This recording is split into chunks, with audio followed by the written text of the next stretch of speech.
It is just a huge honor for me today to be podcast interviewing Danny Creed, who's a master business coach. And being in dentistry for 30 years and living in Ahwatukee for 30 years, everybody loves their craft, but nobody wants to learn the business of their craft. So it doesn't matter if you're in Ahwatukee and you're a chiropractor, a physician, own a restaurant, or you're a dentist or an orthodontist. They all want, if you own a restaurant, you want to learn how to cook. You don't want to learn how to run the business. And that's why I brought you on the show, and it's a huge honor that you came on the show today. Thank you very much for having me. He's a real-world master business coach. Danny Creed is an international master business and executive coach, business consultant, trainer, entrepreneur, best-selling author, and international keynote and workshop speaker. His website is realworldbusinesscoach.com. He is a recognized expert in sales, management, and startup business, strategic planning. He is also a business turnaround and marketing specialist with a strong emphasis on business and personal development and growth strategies.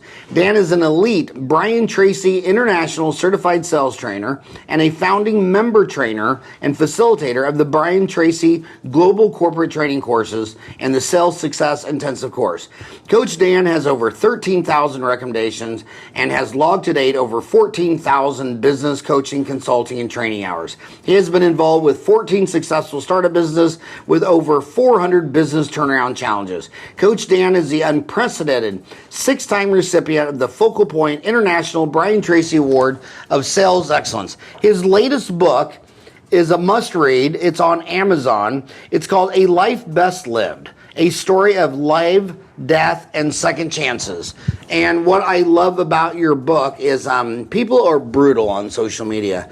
Every one of your reviews is a 5-star. You don't even have a single 4-star review. Now, you just must come from a very large family to have all of those 15-star.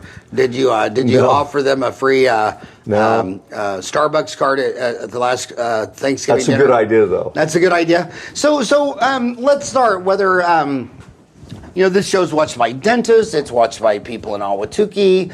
I've been here 30 years in the same location. And I'm in that Safeway, Walgreens, Chase Bank Plaza, and man, the businesses just come and go and come and go and come and go.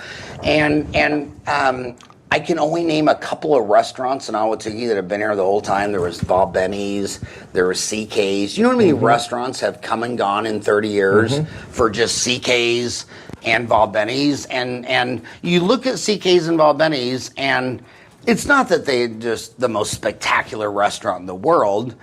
I've had a lot of other restaurants in Ahwatukee come and go that had amazing food. Yeah, sure. But they kept both eyes on the restaurant or the dental office, and they didn't keep one eye on the customer and one eye on the business. Why do you think people have, especially healthcare providers? My God, every MD I know can't answer a single business question about his practice. Well, we spend a lot of time on this. I have clients all over the world, as well as here in Arizona and Phoenix, and one of the statistics that keeps coming back over and over and over again every year when they check it. In fact, the numbers have gone up, unfortunately, but the number is somewhere between 89 and 91% of all businesses started today will be broke in 2 years or less. 91% of all new businesses will be out of business in 2 years. Yes, and the main reason of that is just what you just said, is that people start business with absolutely no idea of what it means to be in business. They do something they love, they do something they enjoy, but they don't understand what it takes to, my keyword is entrepreneur. I just got back from a speaking tour in Serbia, and one of the things that Brian Tracy has always said is that it doesn't make any difference where you're at in the world or what the economic conditions are or what business you're in. And it makes no difference at all in that there is a foundational recipe for success that applies across the board to any kind of business, again, wherever you're at in the world. And that foundational recipe is things that every business needs to know. And again, unfortunately, most business people, particularly in professional services, haven't taken the time to sit down and understand what it takes to be in business. They, for instance, dentists or a lot of lawyers, financial planners, all of those professional services, they're really good. But you even take it into like plumbers and things like this. They come from a family of plumbers, or they do something that they're doing something they really enjoy, so it makes sense. Well, I really enjoyed doing this, so I thought I'd start a business. And the fact is, they have no idea. They're good, what we call technicians, but they're terrible as business people. So it's kind of my mission. You know, people ask me why I got into become a business coach. Well, the main reason, the cliche is to help people. Well, that's inadvertently why I'm here, but the real reason is, as I mentioned, the reason I don't have any hair, I don't know about you, but the reason I don't have any hair is I've done 14 business startups, and I've worked with over 400 turnarounds. And one of the things that again we learn is that people are great technicians at what they do, but they're not very good businessmen. So I wanted to take the experience that I've had as an entrepreneur doing 14 startups and all these turnaround projects, is I wanted to take all the lessons I've learned, all the mistakes I've made, as well as all the things I've learned from some bright people, and I want to help others not make those mistakes. I want to help others learn so that they don't kill their family tree, so they don't lose all their investments. I mean, it's pretty sad if you think about that number. 89 to 91% of all businesses started today will be broke in 2 years. What does that do to people, to families, to groups? What does that do to people's, psyche? Well, it's just terrible what can happen. So I became a coach so I could help share those ideas and thoughts and continue to learn and grow and work with people. So I like to work with business owners who are successful, and they know they're successful, but they know there's another level there that they just can't get to. And in turn, I like to work with people that I can help them achieve their goals faster than they ever could all by themselves. Because so many people get into business and they just expect, well, I'm just going to do it all on my own. I'm just going to figure this out and go. Well, they don't. So hopefully I can find those people and help them not make mistakes, help them grow faster, just by some of the experience that I have and international experience. Again, I was in Serbia speaking at a big IT conference there, and I'm telling you, the issues they had and have are exactly the same issues as we have here in Ahwatukee. Exactly. So when we look at professional services again, doctors kind of figured it out early. That's why most doctors will have a practice manager, but they work the books. And the doctor still doesn't have to be anything but a doctor, and hopefully they have a good practice manager. But for the most part, they're great technicians. They're absolutely great technicians. Dentists are great technicians. But again, I'm not saying anything detrimental or mean, but many of them don't have any idea what it takes to be in business. And that's what I try to help people with. I really try to help them understand the nuances and the elements of that recipe for success that Brian talks about and Zig Ziglar talked about. And because if you work on those foundational elements, if I can get them just to look at them and be more aware of what the foundational elements of success are, then we have a much greater chance of being successful. But to me, business it's kind of like math. Like most Americans will tell you, oh, I hate math. And then I'll say, well, when's the last time you did a math problem? Oh, I haven't done it since high school. I'm like, okay, so you're 50 years old. You've hated math for 40 years, but you haven't done any single math. And it seems like everything is a mindset. Like when you were in college, and some people would say, oh, man, math is hard. I hate it. And then they don't do any math. And then they're shocked that they got D's and F's in algebra. Then other people would just like I say, this is just bizarre. It's like a chess match. It's like trying to figure out how this all goes together. And then they would put in the hours and the time. So when I talk to dentists and people who own restaurants, and so many of them, like every professional say, well, I hate sales. I'm not going to do sales. I didn't go to school 8 years to sell you need a root canal. I mean, I'm a doctor. If you have a toothache and you want to know what to do, I said you need to recon. I'm not going to sell you. Same thing with restaurants. You're like, my food should talk for itself. And I'm like, food doesn't talk.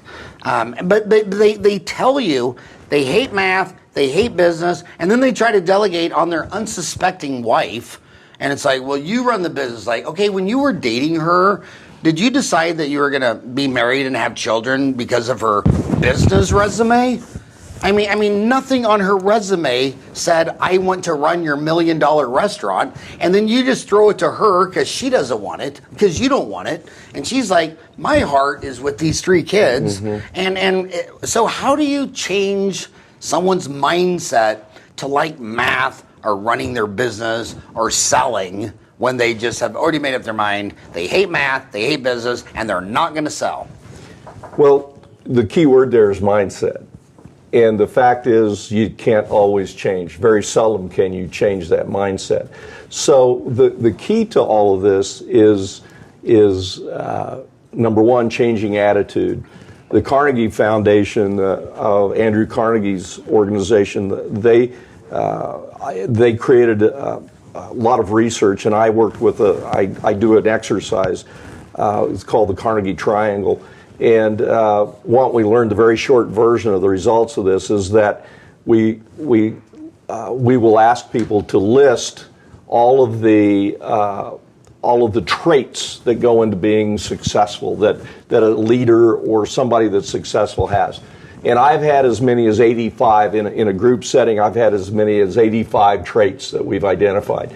And then we find that there are 3 categories it all falls into. And the 3 categories are skill, knowledge, and attitude. And so then if we go through and apply a skill, knowledge, or attitude to every one of those traits, inevitably, and this is a real short version. By the way, I'm taking notes. I'm not texting my mom on Facebook. I'm writing down the Carnegie Triangle. The short version, the very short version, because this is about a 45-minute exercise when I'm working with groups. And if I ever work with anybody out there watching this, you'll know the answer to this, but it becomes very apparent very quickly, is that if we go put a skill, knowledge, or attitude beside all the traits that we come up with, inevitably, skills and knowledge represent 15%. Skill and knowledge is 15%. 15%. 85% of what goes into success, leadership, and success is accredited to attitude. How people feel, how people think. Henry Ford is famous for saying, if you think you can or you can't, you're right. And that's where it starts. Now, when you say how do you get people to change, a lot of times you can't. I've worked with a number of dentists and some doctors and again professionals, and the key is, I believe anyway, the key is for them to understand. In fact, thank you for mentioning my current book. I have 2 books coming out. If I can throw a little quick plug in, I have 2 books coming out, and one I'm working on right now is the working title is called Mastering the Grind. And the grind is something that I work with people on, like dentists and such, in that we understand what is it we have to do in order to achieve the kind of success you want. Now, let me back up a moment here, in that I always ask my clients, how do you define success? Because most people's definition of success is much different than mine. My definition of success or wealth is much different than yours. So we define success, and then once we do, we sit down and we look at what do you have to do to achieve it? What do you have to do every day? You know dentists very well. I'm sure there are things, I know there are things that dentists have to do every day, whether they like to or not, in order to reach the level of success that they want, right? Well, so I say, let's sit down and identify those things. What is it you have to do every day? Because I define the grind as doing what you have to do, when you have to do it, whether you want to or not. So if we can define what the grind is for each person, then instead of griping and moaning and groaning and whining about doing some of this stuff or just not even doing it, we set in our mind we might not like to do it, but we know we have to do it in order to achieve what you want. Now, you can call it selling, you can call it whatever you want, but if you define what it is, we find very clearly that if you define it as imperative that you do every day, then you do it and you just don't worry about it. I say shut up. Quit whining. We know we have to do it if you want to have XYZ. If you want to have X level of success, we know we have to do this, and we know we have to do it every day. So to answer your question, part of it is just getting people to understand how they define success and what they have to do to achieve it. Some of that comes back again to the foundational recipe of success, because the elements of the recipes of success requires them to actually think. I've worked with some dentists, a number of dentists, and just the question of knowing who their target customer is. I'm telling you, on a whole, most business people have no idea who their target customer is. They know what the ADA tells them. They know what they think it should be. But I've worked with dentists in particular, a number of them. In fact, one of the first things I ask them is, who's your target audience? And they'll say, well, it's men. And then we'll look at their website, and their website is all men. And we'll look at, all their marketing that they're doing, which is sometimes archaic. And they'll say it'll show men. And I went as far as having some professionals that I work with said, let's go through all your client files. Now that's a pain, right? But let's take our assistants and everybody, when we have time, let's go through files and build a profile. Guess what we found? That their target customer wasn't men, it was 35-year-old women. And yet everything they've been marketing and advertising was men. We found that the 35-year-old woman was the target audience, that she bought all the cosmetic dentistry. And if she was married, she brought in her husband. If she wasn't, she brought in her boyfriend. If she was married, she brought in her husband and her kids. And then later, she brought in her husband, her kids, and her parents. And so by changing just that profile, by really identifying who the target customer is, guess what happened? Business in a couple of cases increased by almost 50% in a year.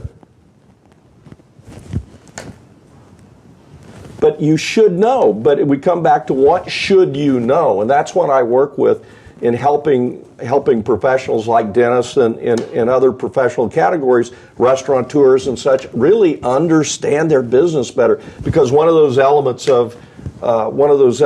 of success in the foundational recipe is clarity. If you come to my office here in Phoenix, you'll see that I have 5 dry erase boards on the wall.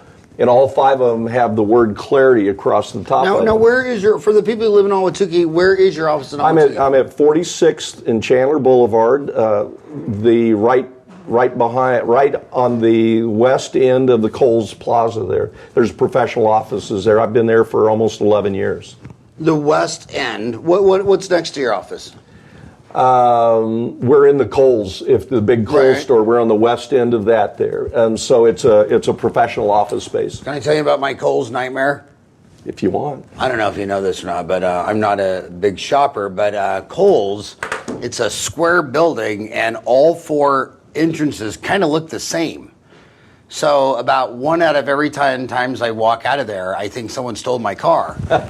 And then you have to go back into Kohl's and say, okay, maybe I came in that door. And sometimes I've spent 20 minutes trying to find my damn car. So you're you know where the Starbucks is there? Yeah. I'm right behind Starbucks there in that professional plaza. So on Twitter, he's at BizCoachDan. I always say that, it's your people type. You said, Carney, you talk about skill, knowledge, and attitude, and 85% attitude. I always said it was people, time, and money, and it was 80. You said 85% attitude. I always say it's 85% people. They come out of school, and you go look at them, and they have all this turnover, and they'll say, I've gone through 5 receptionists in 2 years, and I'll say, well, HR is everything. I mean, look at the. Look at Michael Jordan. He didn't go in the first round draft. Look at the New England Patriots keeping great quarterbacks for several years. some of these businesses and dental offices and restaurants, I'm like, there's some restaurants in Ahwatukee, no names mentioned, where every time you go in there, it's all different employees. And so when you see that, you know they're going to be gone in 2 years.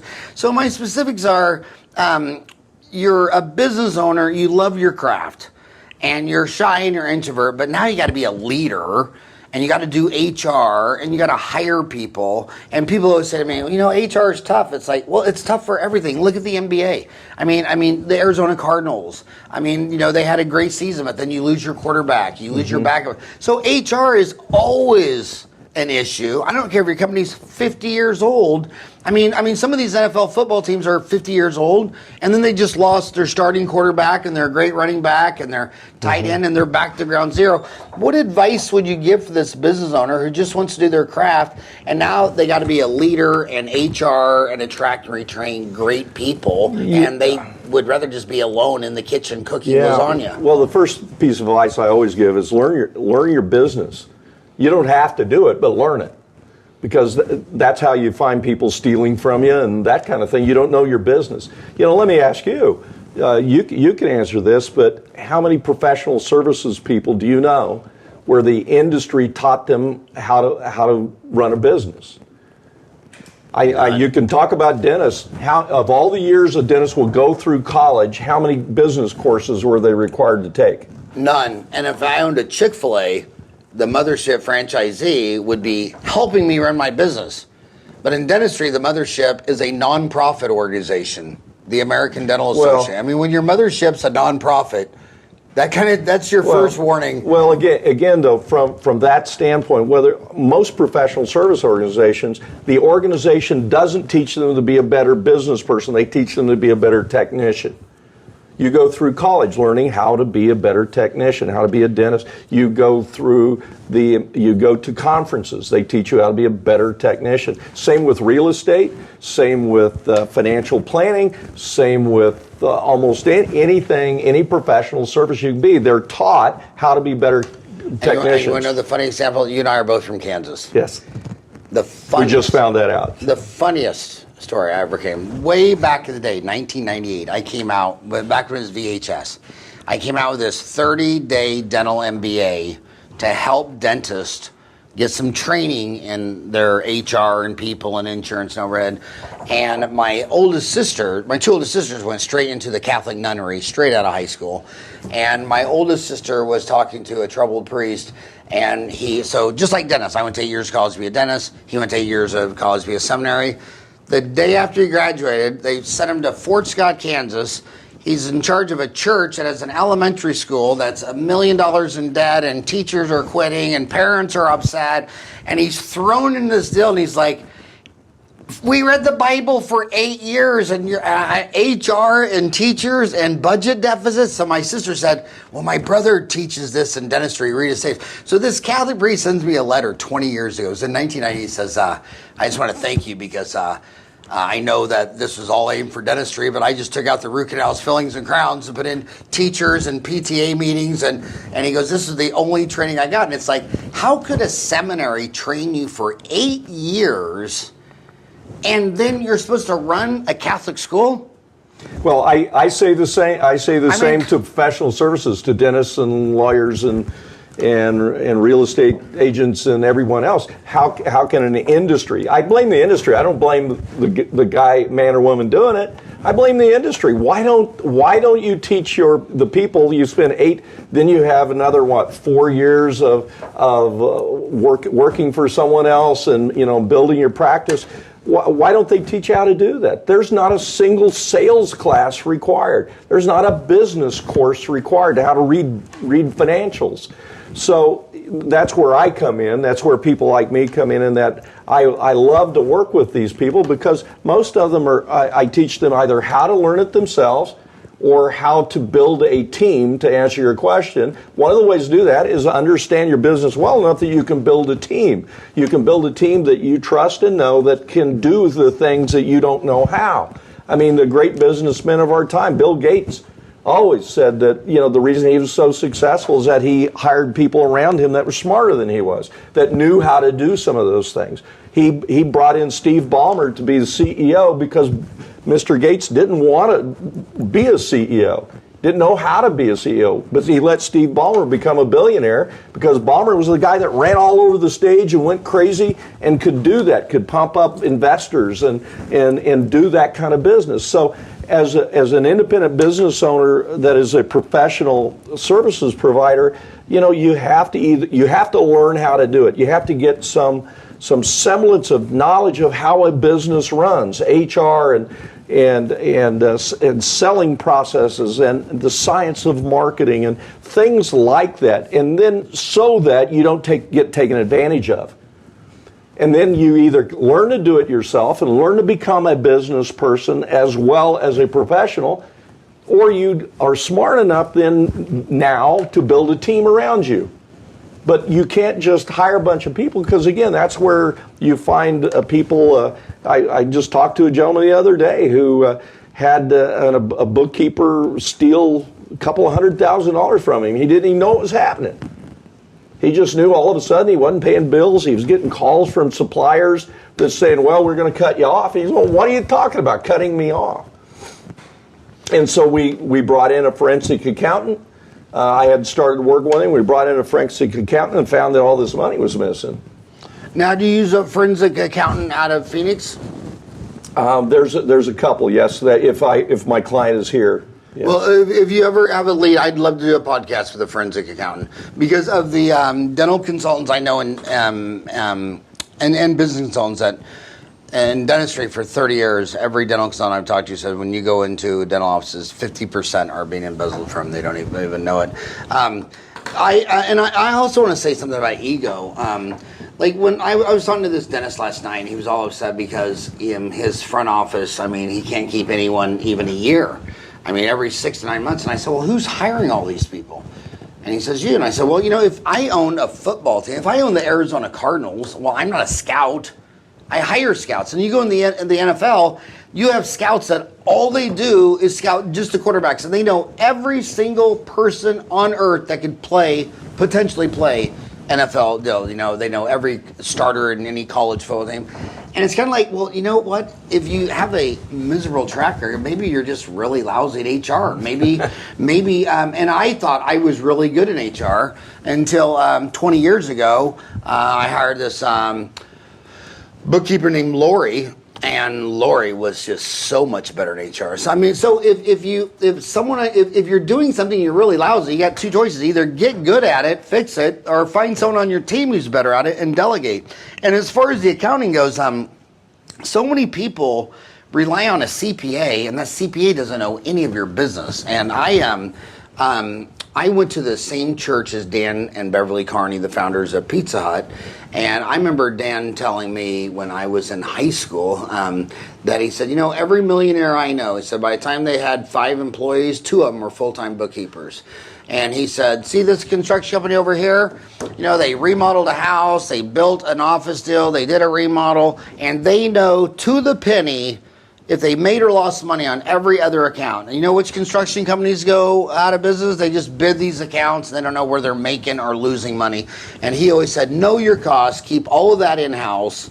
And he goes, your CPA is some person who carries your relationship between you and the IRS, your federal government paying taxes and everything, but they don't know managerial economics. They don't know your business, know your business. So I hired a bookkeeper in-house pretty much out of the gate, and then I hired another one 10 years later. But I've had a couple of bookkeepers on my team for 2 decades. They know where every penny is, every other thing, and so if you're not good at something, get good or attract someone good on your team. Here's another problem we have specific to dentistry. When I meet people who own their own restaurant or a bar or things like that, a lot of times they're just normal people. They got a personality. They like people. But to get into medical school or dental school or medical school, let's just go medicine and dentistry. You have to get straight A's in calculus, geometry, physics, organic, biochem. These are introvert geeks that sat in the library for 4 years. If they would have been well-rounded and they would have joined a frat and had a girlfriend and went out and joined a bowling league and country line dance, they would have never got in med school. You had to be bulletproof, and the only people that so it's this natural selection of a lot of scientists, engineer, mathematician types. And now they open up a dental office. They have to talk to people. They have to talk to patients. They can't even call the patient a customer. They explain it. Yeah. They explain the procedure. You have an interproximal lesion that will need endodontic therapy because you have a pulpitis, and then we'll do. And whenever they're done talking, the patient is looking at their gynecologist, their dermatologist, their orthodontist. They're all looking at them like, was that even in English? Were you speaking Serbian? I mean, so how can you take that natural selection to honor roll math scientist to actually be a leader and sell to your patients, to sell your vision to your staff? Can that be done? Yeah, it can. It takes, you mentioned ego earlier, it takes somebody who's open-minded. Successful entrepreneurs, and I consider anybody in business today as an entrepreneur. Successful entrepreneurs are people who I think the major trait are those who are willing to change. Okay, those are willing to change. The folks that you're talking about are very closed-minded, and they will say, well, this is the way I am, so if you can't deal with it, the heck with you. Well, they're going broke. They're going broke. They eventually will have issues. So to answer your question, we know, and one of the things, without getting too deep into it, we teach a technique, first of all, through assessment processes. There's different personality assessments. And we believe that everybody needs to know where they fall in the 4 categories of personality assessments. And the importance of that is so people understand who they are. And then once you understand that, we teach how do you adapt under that personality profile? How do you adapt to others with different profiles? For instance, Howard, have you ever met somebody that when you met them and you left and you went, what a jerk? You have no reason to say that other than, what a jerk. Or you met somebody, you went, gosh, I think we're related. I wanted to hug them. Well, that's the reason. That's because your personality profile attracted or repelled. And we know that for a fact. So certain business categories, like professional services, the guys you were talking about, will usually fall under what we call an analytical personality. They're very bottom line, black and white, ABC, this is the way to do it, this is the way we've always done it. Their approval ratings by friends and family and clients are based on the black and white results. Does your tooth hurt anymore? No. Well, I did a good job because I did this, this, and this. So what we try to do for those who are open-minded, because if you're not open-minded today, you're just not going to make it. If your attitude, I do a seminar called Survive and Thrive in Any Economy, and there's 7 rules in that. And one of the major rules is if you continue to do business the way you've always done business, you will be out of business. It's that simple. So what I try to do with people, as long as they're open-minded and what we'll call coachable. If they're coachable, we'll sit down and do a quick evaluation. It takes 15 minutes, do an evaluation of what their personality profile is. And then we have a process where I will teach them how to identify other different personality profiles and then how to deal with them. I'm not asking them to change who they are. I'm asking them to change who they are in 10-minute increments. So they don't have to say, well, that's not me, so I'm not going to do it. They can say, I can do that for 15 minutes. So a person that's that analytical personality can then, if they're around an expressive personality, they know that they're going to have to smile a little more, that they're going to have to laugh at a bad joke. They know that they're going to have to bring them back and focus them and enjoy life with them for a moment or two. But it'll make you a better parent. It'll make you a better husband. All across the board. I always tell them to go Hollywood. I mean, when you see Ryan, who's that actor that was in the American Psycho? Christian Bale. Christian Bale isn't a psycho. He played one on a movie. And so you can be shy, but why don't you just go Christian Bale and give a great presentation, give a great staff meeting. We teach them how to do that though and feel comfortable about it, because sometimes they hear go Hollywood or something and they go, well, that's not me, and a lot of people will feel that way, but. We've been very, very successful in teaching someone how to, the key word here is adapt. Well, when you talk about personality tests, whenever us dentists take a personality test, it always comes back and says you don't have a personality. Well, So, they do. They do. I've done enough of them to know. I've done enough of them to know what the personality will usually come back as. Yeah. But then the key is helping you understand how to deal with other people based on who you are.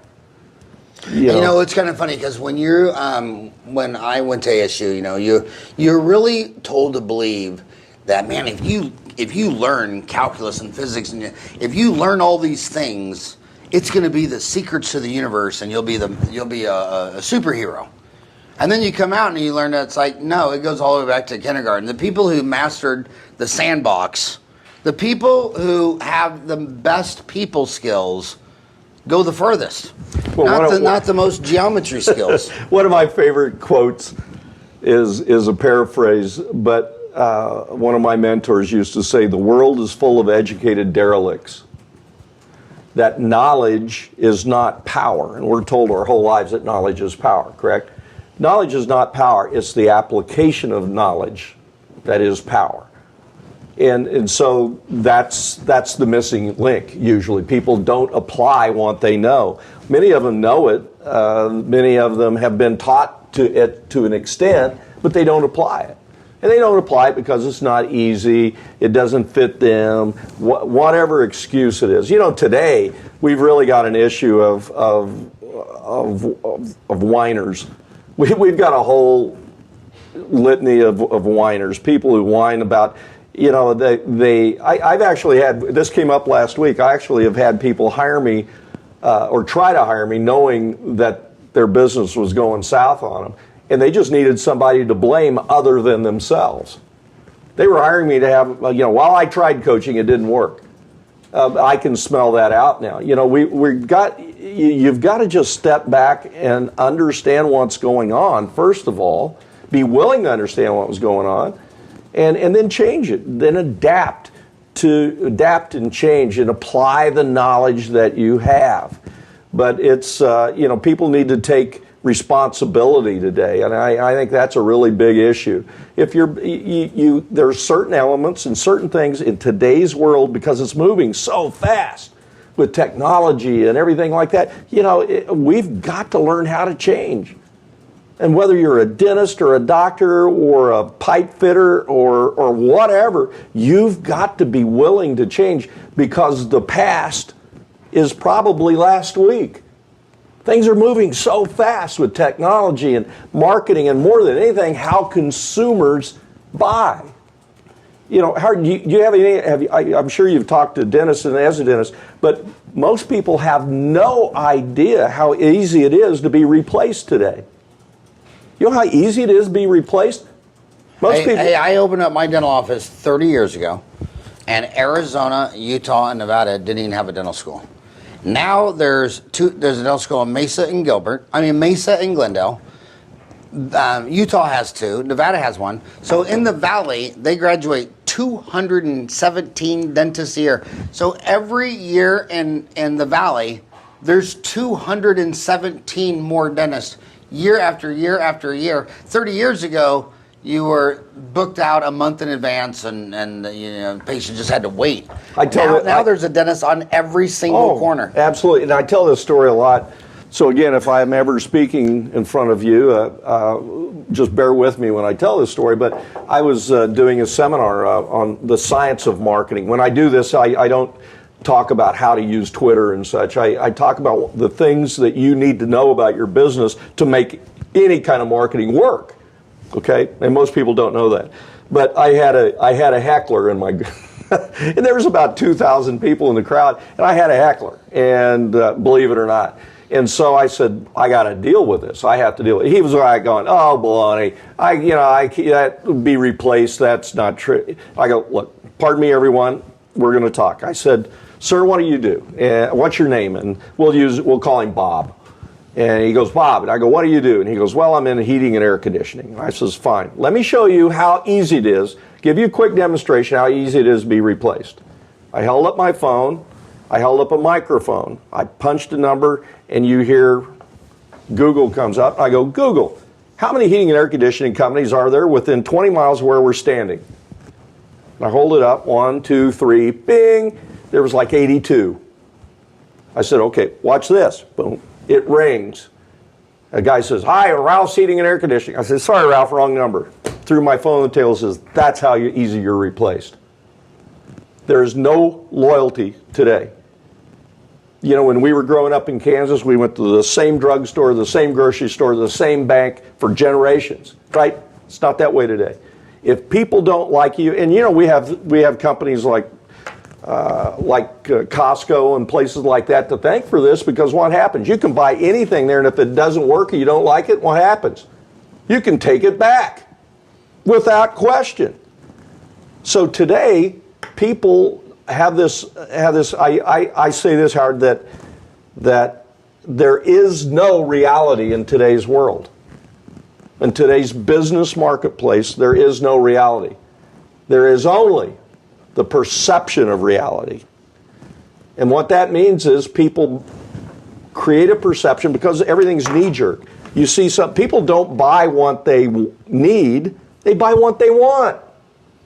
And that includes services. I think it was funny how everybody was trying to guilt McDonald's into selling all this fast food and everything. So years ago, they came out with all these salads, and they had baskets with apples and bananas. And guess what? Nobody bought them. Nobody goes to McDonald's because they're a health food addict and want to get a salad and a banana and an orange.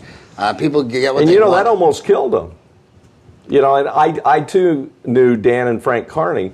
And Frank, oh, that's right, because you're from Kansas. And I was in radio for a lot of years, and Frank told me one time that one of the biggest issues that they ran into was, remember when Pizza Hut used to offer spaghetti and pastas and breads and all that stuff? You remember that?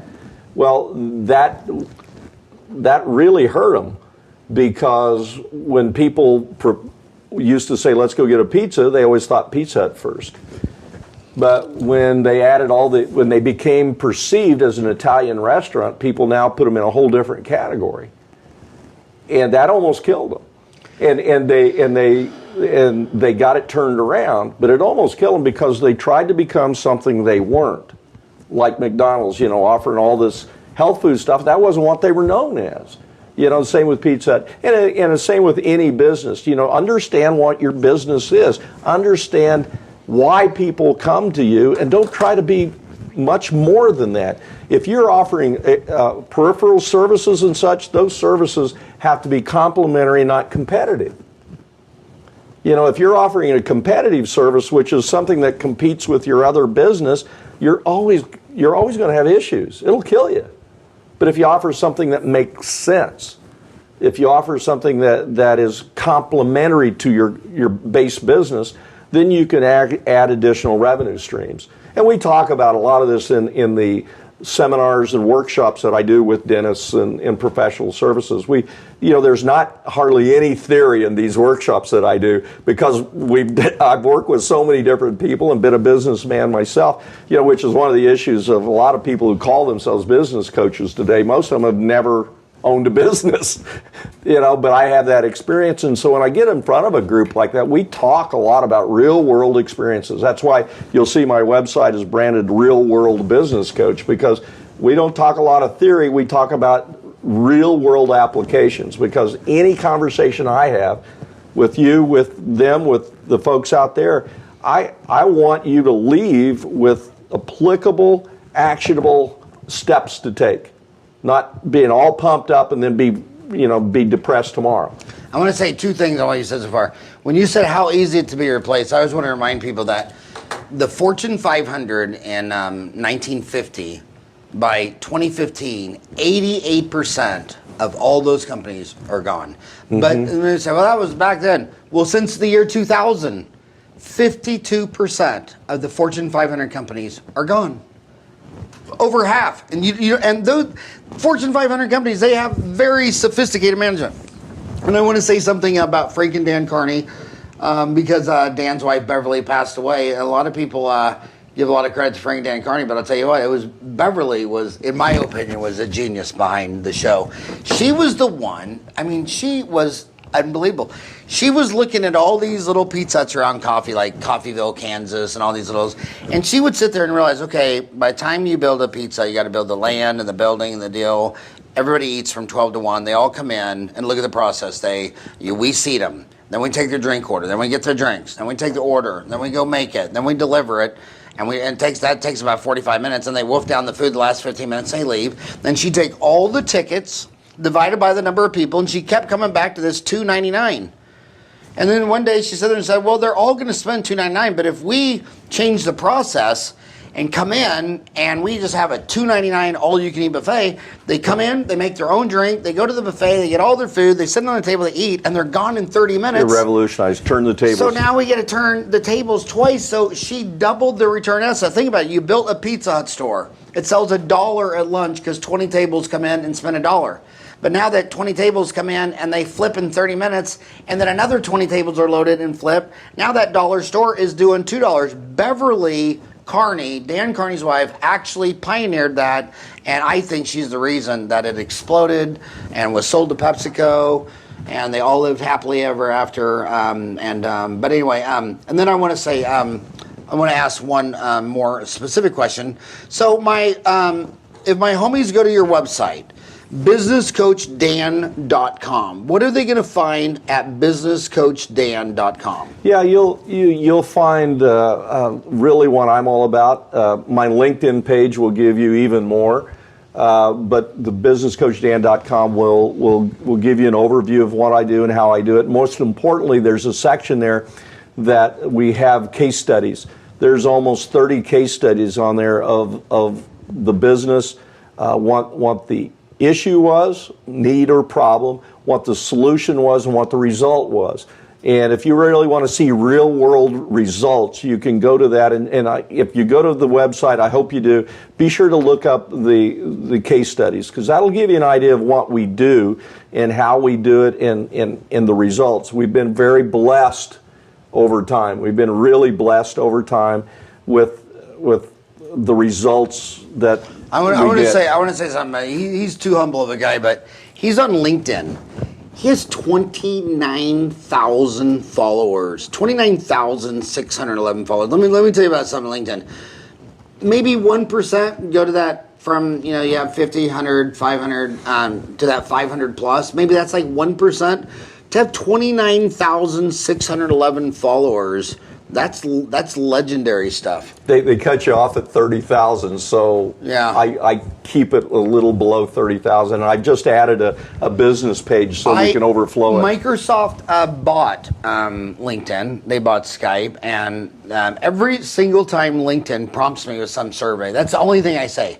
Why do you cut off at 30,000? Yeah. Nobody else does that. Yeah. And that's crazy, but seriously though, that's extremely impressive. Well, and almost everybody on my list is I've been very specific on the people that I invited and accepted, and most of the people there are C-level business owners or CEOs, CFOs, chief marketing officers.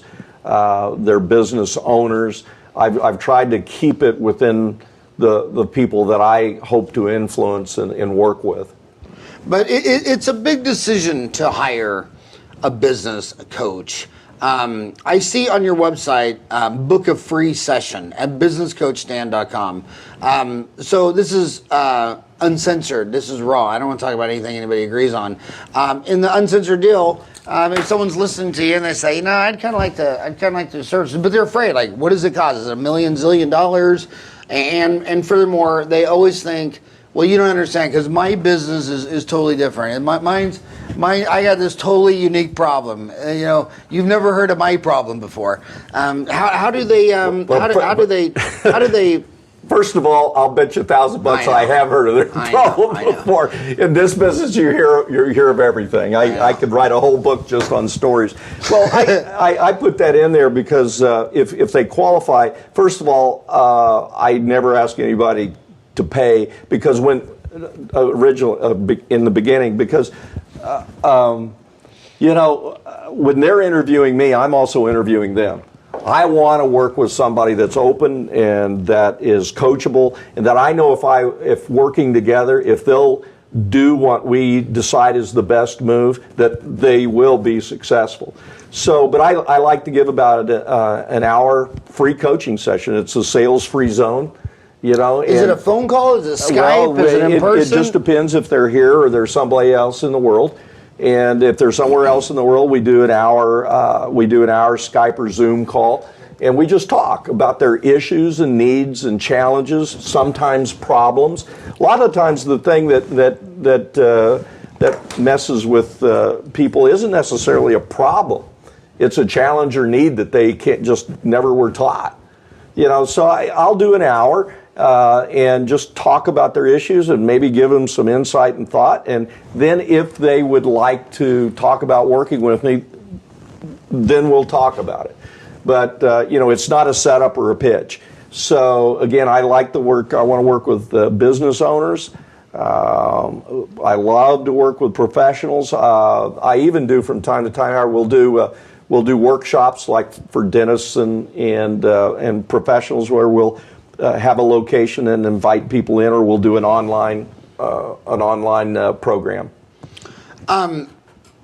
There's a lot of Microsoft people here. In fact, my next door neighbor works for Microsoft. But come on, Microsoft, you bought Skype and you bought LinkedIn, and I'm on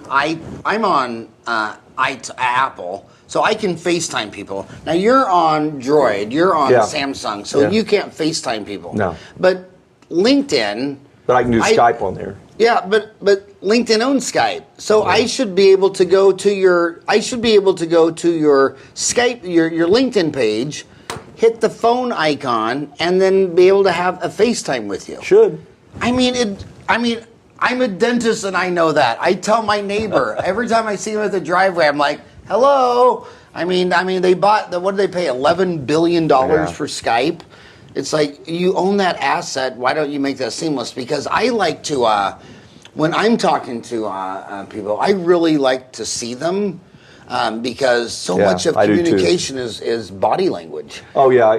There's a lot of it is body language. And that's why I love Zoom and Skype and things like this, because just by me watching you, I have a new client that's in Los Angeles right now. And I met with him the other day for the first time, and it was so valuable for me to be able to see him. And I could see when he's getting nervous. I could see when we'd hit a nerve on something that we needed to talk about. And sometimes people aren't even aware of things that they're doing that hurts their business. They're not even aware of it. And so that's very important for me to be able to see them, because I'll be able to pick up on that, because I've become kind of an expert on reading body language and such, and I can say, let's talk more about that. And before it's over with, I'll be able to see it, and I'll help them be able to see it, because what I do isn't all about telling. I always say I define a good business coach as somebody that will coach, will teach, will train, and I'll be the first one to hug you, and I'll be the first one to kick your rear end when you need it. But through that process, if you're willing to move through that process, we almost always achieve success based on how you define that. In 2011, you wrote the book Bootstrap Business. Is that still a good read in 2018? Yeah, yes, it is. If you can find it, it's not in publication anymore, as far as I know. I wrote that along with Jack Canfield, who wrote Chicken Soup for the Soul, and John Christensen, who wrote the book Fish. and Tom Hopkins, the great sales coach. We've had Tom on the show. Yeah, and I wrote that a collaborative book, and it's again it's a collaborative book about starting a business. And then I wrote Life Best Lived, and then the new book is going to be purely about business and really things I've learned from street fighting business. And it's catching a lot of interest. And then later this year, I hope to have Mastering the Grind out at the end of the year.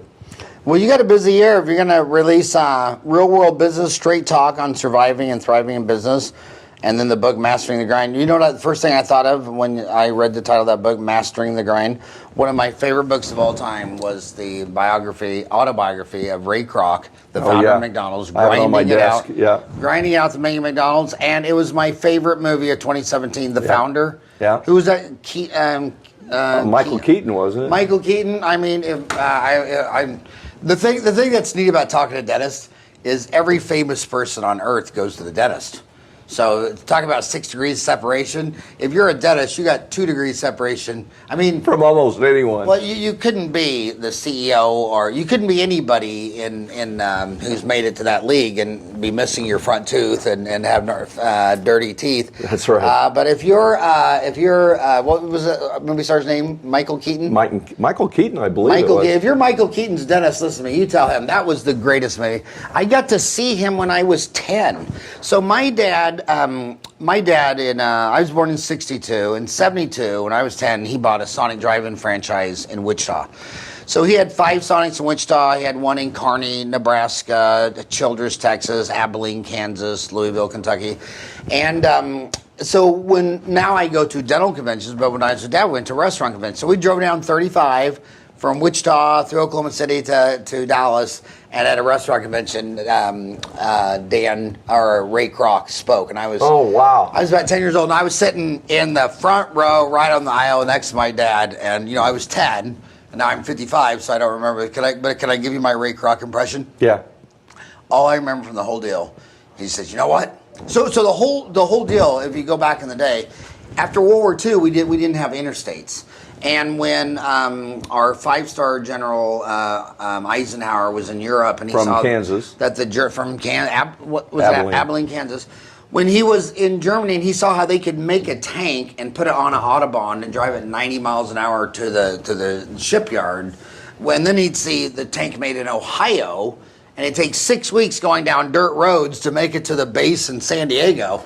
He came back and he wanted to build his interstate. And a lot of people say that's American folklore. That's not true, but that the interstate had nothing to do with the military, whatever. It was put out by a 5-star general who just got done watching the Autobahns. But anyway, that's when franchises took off, because before the freeways, all Americans were born, raised, reared, and died, and never went 100 miles away from home. And then when they had those interstates, people walk out there and go, middle of Kansas, like, really? I could drive that interstate all the way to California and go to Disneyland? And that's when people started going down the deal. And Ray Kroc knew that. And he knew that when you got to the next town, you didn't know what any of these things was. So franchises would take off best because it would be familiar. You'd get to the next town and say, oh, that's a McDonald's. But Ray'd sit there, and I remember him saying, he goes, you know who decides if you're going to eat? It's Mama. It's not Daddy. It's Mama. And when they get to that next town, they're going to have to go to the bathroom. Dad, he'll pee anywhere. He'll pee on a tree. He'll pee on his truck. But Mama, she's got to sit down. And she knows that filling station bathroom is going to look like a camel just used it. And she knows if she goes to 7-Eleven, they're going to lie through their teeth and say they don't have a bathroom. Yeah. Really? You're working a 12-hour shift without a bathroom? They're liars.